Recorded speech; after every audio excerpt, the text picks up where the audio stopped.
అందరూ చూస్తుండగా ఒక రాయితో కొట్టడం అనేది కొట్టించుకోవడం అనేది సాధ్యమా ఎవరికైనా? నేను అందుకే అడిగింది. ఆయన కొట్టించుకోకపోయినా ఎవరైనా ఆకతాయి చేసి ఉండొచ్చు, అది టీడీపీ మీద చేయడానికి ఈ ఎన్నికల సమయంలో చేయడం వల్ల అంతిమంగా టీడీపీకి నష్టం, వైసీపీకి లాభం జరుగుతుంది కదా. టార్గెట్ లీడర్ ఆయన పోతే దానివల్ల వచ్చే ఇది డిఫరెంట్గా ఉంటుంది. సెకండ్ థింగ్, రెండవది మేమంటున్నది చంద్రబాబు కూర్చొని స్కెచ్ చేసి పంపించినాడని కూడా నేను అట్లా. మీ మాటలు అలాంటి వాటిని ప్రేరేపించేటట్టు ఉంటున్నాయి. ప్రతి ఒక్కరు రాయి తీసుకోండి, గుణపం తీసుకోండి, కర్ర తీసుకోండి, వెంటబడండి, కొట్టండి, ఇవి ఎక్కడో ఎవరినో అయితే ప్రేరేపించిండొచ్చు, జరిగిండొచ్చు.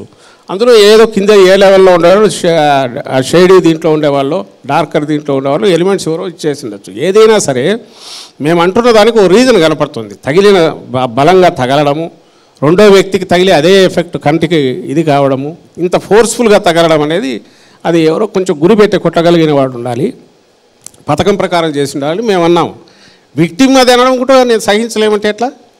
విక్టిమ్ మనం ఇట్లా జరిగి ఉంటుంది, ఎవరికి అవకాశం ఉంటుంది, ఇదిగో ఫలానా వాళ్ళకి అవకాశం ఉంటుంది అన్నాం. లేదు మాకు సంబంధం లేదబ్బా, మేము ఎందుకు చేస్తామనొచ్చు. మేము కామ్గా ఉంటాం కదా, దాని మీద మళ్ళీ రియాక్ట్ కాం కదా, ఇంత ఎక్స్ప్లెనేషన్ ఎందుకు ఇస్తాం? ఎగతాళి అయిపోయి దానికి స్టిక్కర్ పెడితే అది పెట్టుకున్నాడు. ఆయన చంద్రబాబు 6 నెలలు ఈయన పెట్టుకోలేదే. నిజంగా ఈయన డ్రామాలు ఆడేవాడైతే రాయి తగలగానే అప్పుడే పడిపోయి ఉండాలి.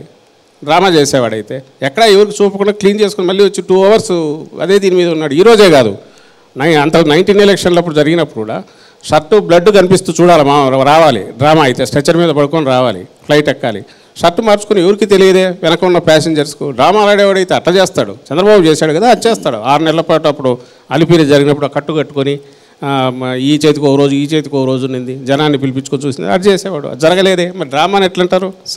తప్పే కదా. విజయవాడలో జగన్మోహన్ రెడ్డి రాయి దాడి ఎదుర్కొన్నారు, కానీ కడప జిల్లాలో సొంత కుటుంబ సభ్యుల నుంచి రాజకీయ దాడి ఎదుర్కొంటున్నారు. ఒకవైపు వైఎస్ షర్మిల, మరోవైపు వివేకానంద రెడ్డి హత్య కేసు సంబంధించి ఒక రకమైన విమర్శలు ఎదుర్కొంటారు. దీన్ని పార్టీ ఎలా చూస్తుంది?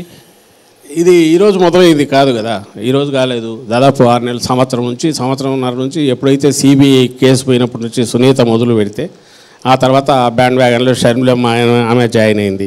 ఎప్పుడు జాయిన్ అయింది మీరు చూస్తే టైమింగ్స్ చూస్తే పొలిటికల్ మోటివ్సే కనపడతాయి. అందులో పొలిటికల్ మోటివ్స్తో ఈరోజు ఇంకా వేరే ప్రచారం, అది నిజంగా ఓ పార్టీ అయితే కాంగ్రెస్ పార్టీ ఇష్యూస్ ఏం లేవన్నట్టు అదే ఎత్తుకొని 14 వేసిన ఆల్చి ఈ డివిజన్ మీదే అజెండాగా ఓట్లు వేయండి అని తిరగడము, అక్కడ పోయి ఆ కేసులో ఉండే ఇవన్నీ ఎత్తుకొని తిరగడము, ఇవన్నీ ఏం సూచిస్తాయి అంటే పొలిటికలీ మోటివేటెడ్. ఎవరు అలాంటి చేసిండొచ్చు, వెనక ఆడించే శక్తి చంద్రబాబు నాయుడు, ఆయన ఆడిస్తున్నాడు.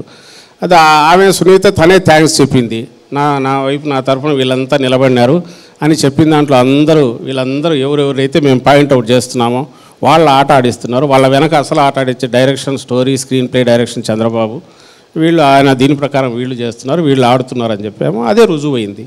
దాంట్లో రియాలిటీలు ఉండే అవకాశం లేదు. ఉంటే కోర్టులో తేలుతుంది అది ఏదన్నా. అది ఇక్కడ కాదు కదా, స్ట్రీట్స్లో కాదు కదా తేలాల్సింది. కేసులో ఉన్న అవినాష్ రెడ్డికి సీట్ ఎలా ఇస్తారనేది సునీత, షర్మిల ప్రశ్నిస్తూ ఉన్నారు. ఆయనకు సంబంధమే లేదు. సంబంధం లేని ఆయనకు సీట్ ఎందుకు ఇవ్వకుండా ఉంటాం? సంబంధం లేని ఆయనకు సీట్ ఎందుకు లేకుండా ఎందుకుంటాము? వాళ్ళు సంబంధం ఉందనుకుంటే అయిపోతుందా?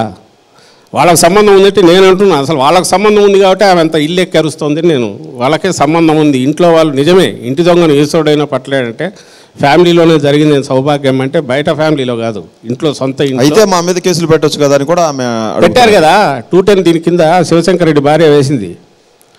డేవిడ్ శివశంకర్ రెడ్డి భార్య 210 కింద కేసు వేసి వీళ్ళు దోషులు, వీళ్ళు నిందితులు, వీళ్ళని కూడా దీంట్లో విచారణ దర్యాప్తులో పెట్టండి అని చెప్పి పెట్టింది. నడుస్తుంది కేసు.